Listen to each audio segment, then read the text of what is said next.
Welcome to the Mint Report, our wrap-up of the day's business news. Here are the top stories. Orrisa halts land acquisition for Posco. Met Department downgrades monsoon 2011. And the Indian markets rebound marginally. We begin with the news about the troubled Posco steel plant. After days of protests, the Orrisa government has halted land acquisition for the proposed $12 billion plant built by Posco. Meanwhile, the South Korean firm has maintained that despite recent developments, it will proceed with the project. The world's third largest steel maker needs 4,000 acres for the mill, which will initially produce 4 million tons of steel every year.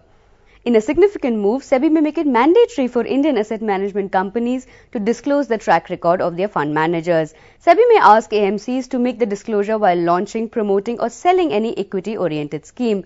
The regulator is concerned that most equity-oriented MFs underperformed in the past 3 to 5 years.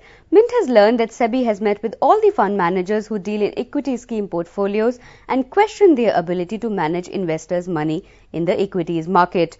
Moving on, global port operator APM Terminals has backed out from the auction to develop the 6,700 crore rupees terminal at the Jawaharlal Nehru port in Navi Mumbai.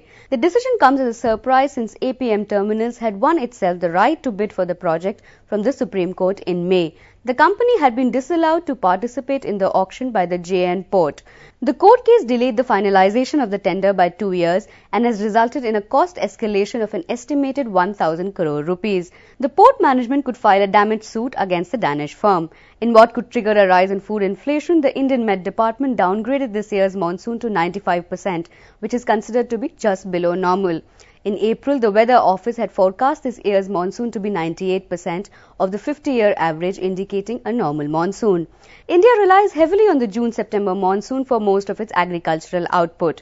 And finally, here's a look at how the Indian markets fared after the mayhem on Monday. The Sensex rebounded marginally and was up by 54 points, while the Nifty recovered 18 points to close at 5,276. Shares of Reliance Industries were back in the green after registering 7 days of losses. RIL stock gained 1.7% to end the day at 848.5. Software firm TCS surged the most in 2 months and gained 3.2% to close at 1,104. And that's all we have for you. Thanks for watching.